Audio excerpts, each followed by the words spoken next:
Welcome to this edition of NTV Sports Page. It's Tuesday, the 31st of October, and I'm Curtis Morton. In our headlines, primary schools football action continues tomorrow. And in our feature for this evening, Alistair Thompson reports on recent netball tournament in St. Martin. We'll take this break and I'll be right back. It makes me feel like sometimes like a brand new baby. I get up in the mornings and sometimes you're feeling, a little down. And from the time you come in and you start to get your workout on, getting that heat, the body heat, the better you feel. Every time I am finished working out, I feel like a brand new person, like I could take on the world. I'm bursting with energy. Fit is energy.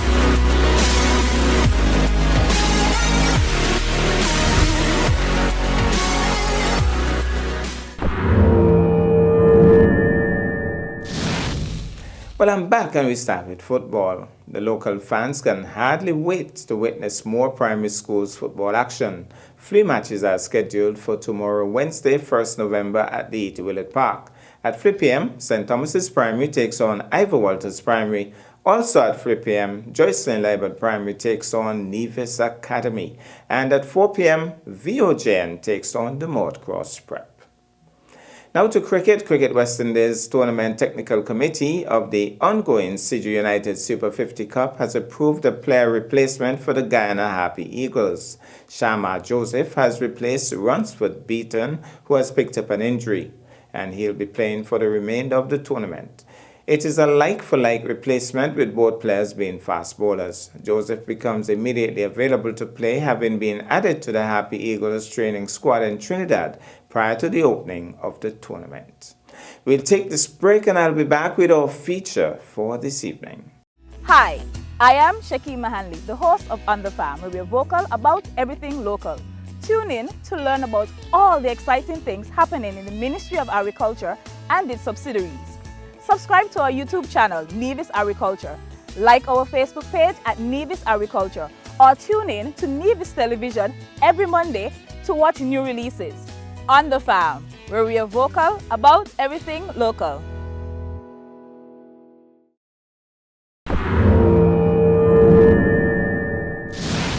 Well, I'm back, and tonight netball is in the spotlight. Manager of the St. Kitts Nevis netball team, Alistair Thompson, on Monday gave a report on his team's recent outing to St. Martin, where they competed in the Battle of the Saints tournament. Let's take in this.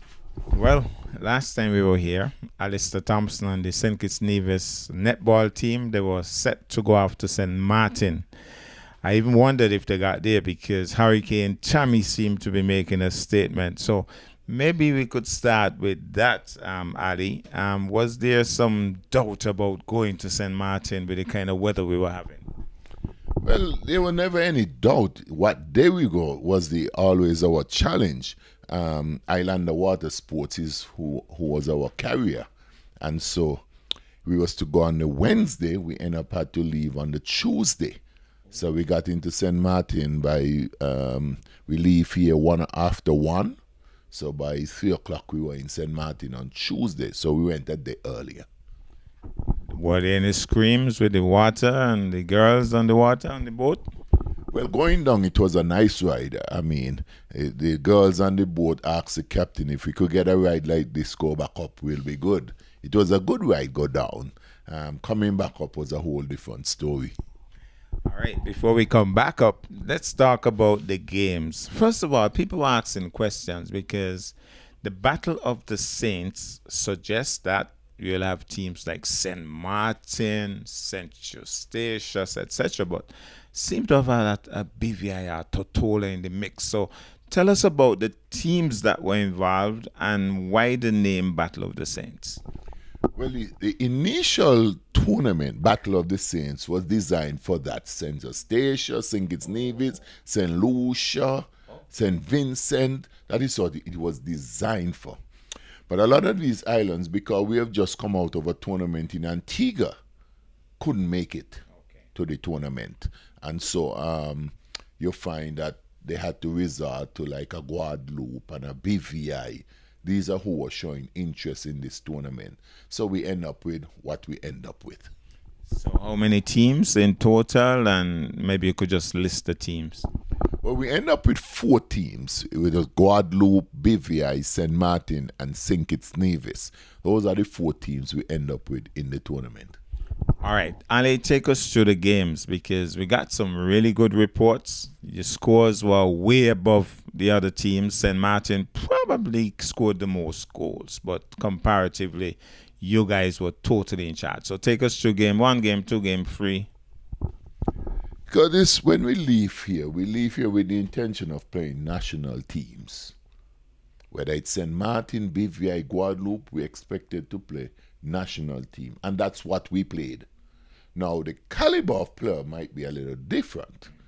And so, but before I get to the game itself, I want to explain something. I'm going to go back to Antigua tournament. When we were in Antigua, there was 9 teams registered in the tournament, but only 8 count. Montserrat is not registered with World Netball, so it's only 8 teams that counts in that tournament. To get your ranking either remain or improve, you must play 8 games per year. We came out of Antigua with only 7 games because Montserrat did not count. So we came out with 7 games. We wanted an 8 game. With a ranking team. With a ranking team, which would have been St. Martin. Great. And so that is how we really end up pushing to go to the Battle of the Seine to get our 8th game. Nice. So I wanted to put that out because I've been seeing all sorts of things about the teams and the caliber of teams. Well, we don't have control the caliber of teams. We don't have any control over that. But our sole purpose for going was to get our 8th game. To get the ranking. To help with our ranking. And so that is why we pushed towards that. And so we went. The first game we played was against BVI. And the evening before, I asked, what team should we be looking out for in the tournament? And they told us BVI. Because BVI had a few Jamaican players and so forth. So we played BVI. And when we realized that playing against BVI, the score was 88-18. Wow. We said, well, if this is the big team, then this tournament is an easy tournament. Okay. We went and we played Guadeloupe, and at halftime the score was 51-0. And so I tell the girl, let's go for 100. Okay. And so they went. We end up with 111 to probably 6 in that game. So the only other team left was St. Martin. And so if BVI was the big team and we beat them, then we should be easy with St. Martin. We played St. Martin, and I think they got the most. 27. They got 27, and we got 66 Okay. in that. We really wanted to catch St. Martin in the finals. We really wanted that because I think we were going to send a statement then. But unfortunately, the weather did not allow that. And so we didn't get to play St. Martin in the finals. But it's a tournament we went to. It cost us a good penny. And once it costs you, you should enjoy yourself and come out with the rewards. And I think, I don't want to downplay though, the girls and how they played. I don't want to downplay that because I think they played well. I mean, it's one thing to say that Guadeloupe is not a rated team. But sometimes when you find yourself playing with these teams that are not rated, you find yourself playing like them. Yeah, that's true. And so they had to keep their focus.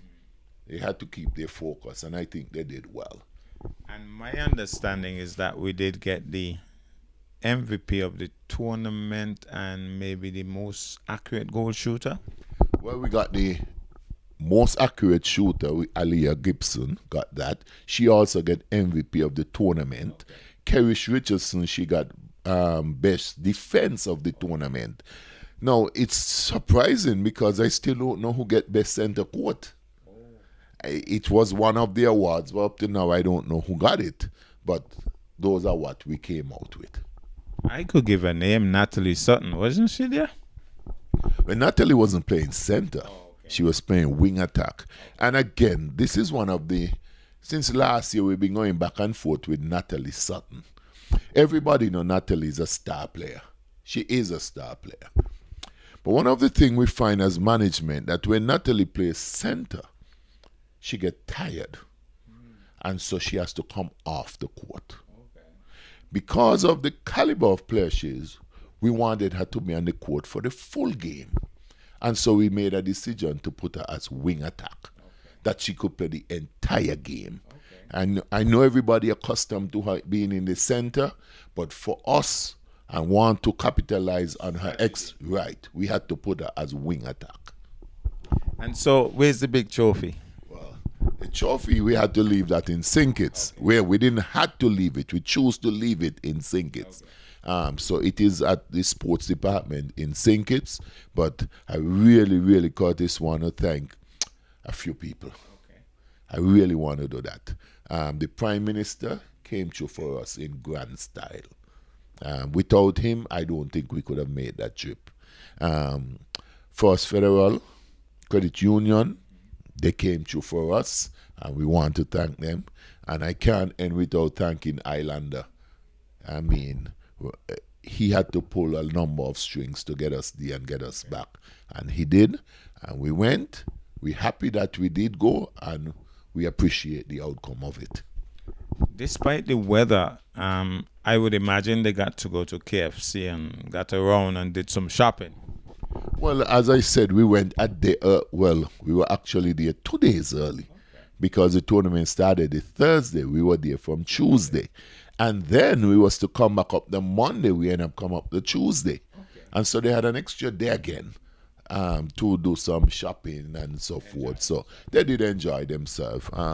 We were in a hotel with Guadeloupe, and so we socialized a bit. One morning we had our training. They joined us and we trained together. And so it was a good experience. Again, for this tournament, it's making some connections.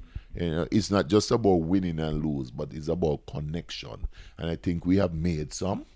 And that would go well for us going forward in our plans, what we want for netball here in St. Kitts Nevis. And finally, the trip coming back up with Tammy making a wave. You said it wasn't like going down. Talk to us about the trip coming back. Well, Islander came down for us the Monday. And based on the water, he said, I wouldn't want to take the risk with those girls. He don't mind doing it, but he didn't want to. The screaming and so on. He said, so we spend an extra night and we leave St. Martin 6:30 in the morning.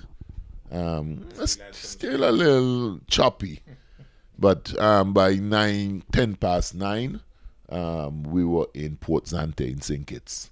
And so it was a little bumpy, but nothing extra that the girls couldn't ride out. Well, thank you so much, Ali. And, well, I'm happy that we did say we're going to see the trophy when you come back. We congratulate the team. It's obvious from the scores that your team performed excellently, and despite the fact that you were a little tentative about the injuries, it seemed as if they were pretty well on the court. Well, there was, and again, because of some of the teams, we were able to rotate the girls them a little better, so we didn't put all the strain on any one. Again, but from the score, some of the games wasn't that close, so you didn't need to put any extra pressure on anyone. So we get to rotate them, nicely. And so, yes, Curtis, it was a trip. It was a trip worth taking. And one, I see the president would have said, we will defend our trophy next year. Nice. Well, thank you, Ali, and congratulations to the team. Thank you very much, Curtis. Well, that's our package for this evening. I am Curtis Morton, reminding you that you can watch sports if you're not fit. But to play sports requires fitness, diligence, and sacrifice. Have a good night.